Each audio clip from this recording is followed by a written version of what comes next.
கர்த்தருடைய பரிசுத்த நாமத்திற்கு மகிமை உண்டாவதாக. ஹல்லேலூயா. உம்மை துதிக்கிறோம் அப்பா, ஸ்தோத்திரிக்கிறோம். உம்முடைய பரிசுத்த இரத்தத்தால் ஆண்டவரே கழுவி சுத்திகரியும் அப்பா, ஸ்தோத்திரம் ஐயா. ஹல்லேலூயா, ஹல்லேலூயா.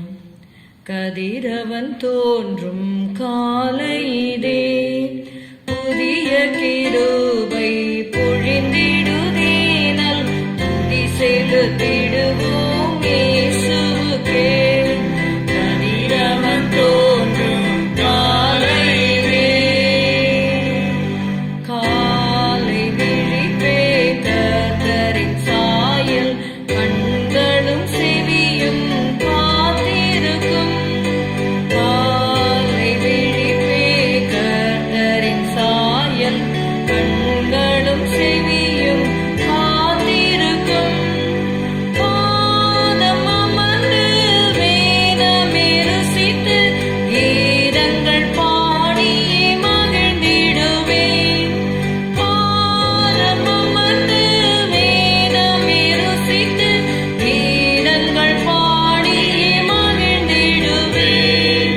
கதிரவன் தோன்றும் காலையிலே புதிய கிருபை பொழிந்திடுதே, நாம் துதி செலுத்திடுவோம் இயேசுவுக்கே. 1 யோவான் 2வது அதிகாரம் 12-14 வரை உள்ள வசனங்கள். பிள்ளைகளே, அவருடைய நாமத்தை நிமித்தம் உங்கள் பாவங்கள் மன்னிக்கப்பட்டிருக்கிறதினால் உங்களுக்கு எழுதுகிறேன். பிதாக்களே, ஆதி முதல் இருக்கிறவரை நீங்கள் அறிந்திருக்கிறதினால் உங்களுக்கு எழுதுகிறேன். வாலிபரே, பொல்லாங்கனை நீங்கள் ஜெயித்ததினால் உங்களுக்கு எழுதுகிறேன். பிள்ளைகளே, நீங்கள் பிதாவை அறிந்திருக்கிறதினால் உங்களுக்கு எழுதுகிறேன். பிதாக்களே, ஆதி முதல் இருக்கிறவரை நீங்கள் அறிந்திருக்கிறதினால் உங்களுக்கு எழுதியிருக்கிறேன்.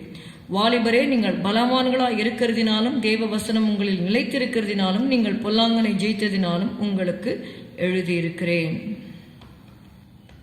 Let's read 1 John chapter 2 verses 12-14.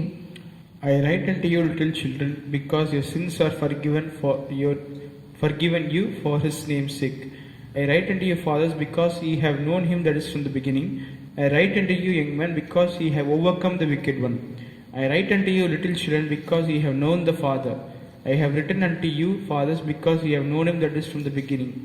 I have written unto you, young men, because ye are strong, and the word of God abideth in you, and ye have overcome the wicked one.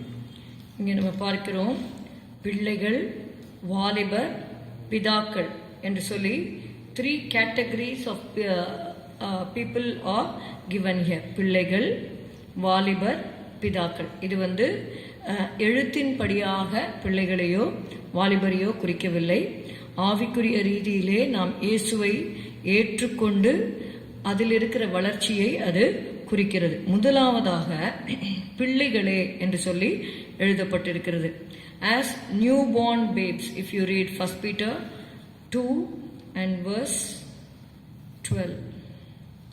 1 பேதுரு 2வது அதிகாரம் 12வது வசனம், 3வது வசனம். நீங்கள் வளரும்படி புதிதாய் பிறந்த குழந்தைகளைப் போல திருவசனமாகிய களங்கமில்லாத ஞானப்பாலின் மேல் வாஞ்சையாயிருங்கள். As newborn babes, desire the sincere milk of the word, that ye may grow thereby. ஆமென். முதலாவதாக ஆவிக்குரிய எவர்கள் இயேசுவின் நாமத்தின் மேல் விசுவாசம் உள்ளவர்களாய் அவரை ஏற்றுக்கொண்டவர்கள் எத்தனை பேர்களோ அத்தனை பேர்களும் தேவனுடைய பிள்ளைகளாகும்படி அவர்களுக்கு அதிகாரம் கொடுத்தார் என்று வாசிக்கிறோம். முதலாவது பிள்ளைகளாக அவங்க மாறும் பொழுது they are so happy that the sins are forgiven. நம்ம பார்க்குறோம், அவருடைய நாமத்தின் நிமித்தம் உங்கள் பாவங்கள் மன்னிக்கப்பட்டிருக்கிறதினால் உங்களுக்கு எழுதுகிறேன் என்று சொல்லி இங்கே சொல்லப்பட்டிருக்கிறது.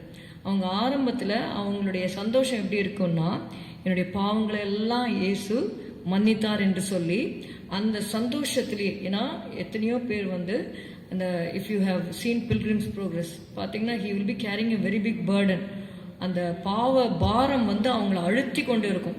அப்போ என்றைக்கு அவர்கள் இயேசுவை ஏற்றுக்கொண்டு இயேசுவை தன்னுடைய சொந்த இரட்சகராக ஏற்றுக்கொள்ளுகிறார்களோ, அவருடைய இரத்தத்தினால கழுவப்படும் பொழுது அவர்கள் பாவ மன்னிப்பை பெற்றுக்கொள்றாங்க.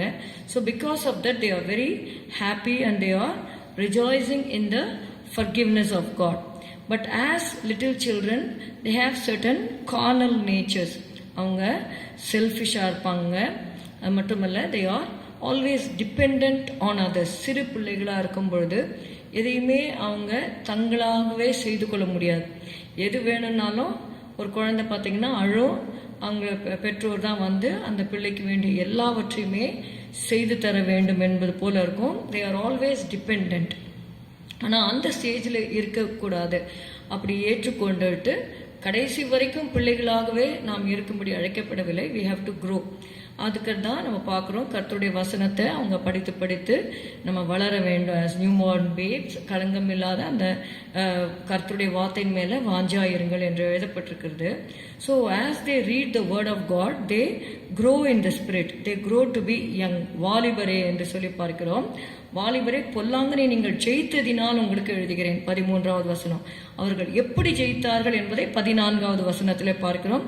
வாலிபரே, நீங்கள் பலவான்களாய் இருக்கிறதினாலும் தேவ வசனம் உங்களில் நிலைத்திருக்கிறதினாலும். How they are able to overcome the wicked one, and how are they strong? They become strong through the word of God, because the word of God abides in them.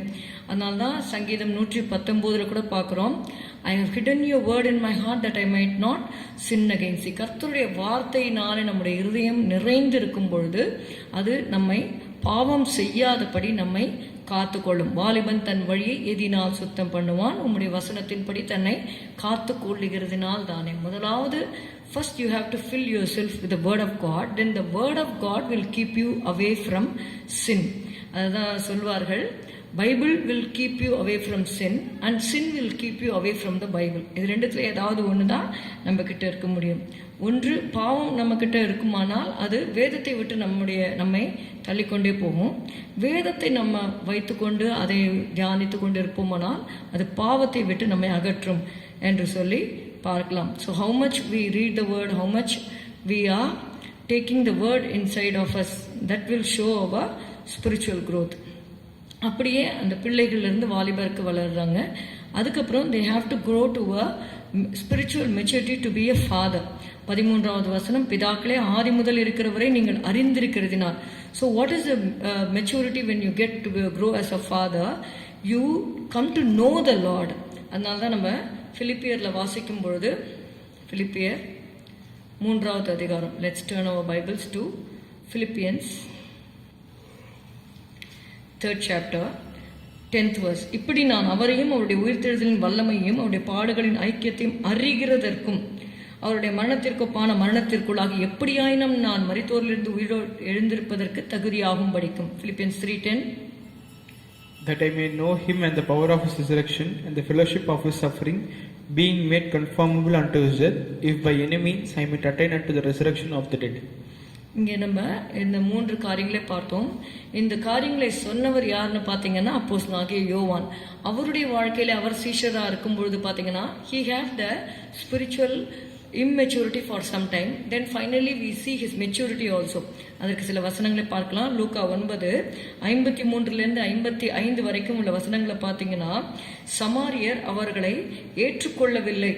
52 பார்க்கிறோம், சமாரியருடைய ஒரு கிராமத்திலே பிரவேசித்தார்கள். அவர் எருசலேமுக்கு போக நோக்கமாக இருந்தபடியால் அவ்வூரார் அவரை ஏற்றுக்கொள்ளவில்லை. உடனே அவர் சொல்றாரு, அக்கினி இறங்கி அவங்களை அழிக்க உமக்கு சித்தமா? அப்போ இயேசு சொல்கிறார், நீங்க இன்னும் ஆவி உள்ளவர்கள் என்பதை அறியீர்கள். ஆனால் அதே அப்போஸ்தலனாகிய யோவான், after he receives the Holy Spirit, what is his reaction? You read it in Acts 8:14 and 15. சமாரியர் தேவ வசனத்தை ஏற்றுக்கொண்டதை எருசலேமில் உள்ள அப்போஸ்தலர்கள் கேள்விப்பட்டு, whom they are sending, பேதுருவையும் யோவானையும் அவர்களிடத்திற்கு அனுப்பினார்கள். இப்போ முன்ன இருந்த யோவான்னா நிச்சயமா என்ன பண்ணியிருப்பாரு, அன்னைக்கு நீங்க இப்படி பண்ணீங்களேன்னு சொல்லி அந்த வெஞ்சன்ஸ் வச்சிருக்கலாம். ஆனா இப்பொழுது he is fully matured. பிதாக்களின் இருதயத்தை அவர் வைத்திருந்தாரு. 15th verse, இவர்கள் வந்த பொழுது அவர்கள் ஒருவனும் பரிசுத்த ஆவியை பெறாமல் கர்த்தராகிய இயேசுவின் நாமத்தினாலே ஞானஸ்நானம் மாத்திரம் பெற்றிருக்கிறவர்களாக கண்டு.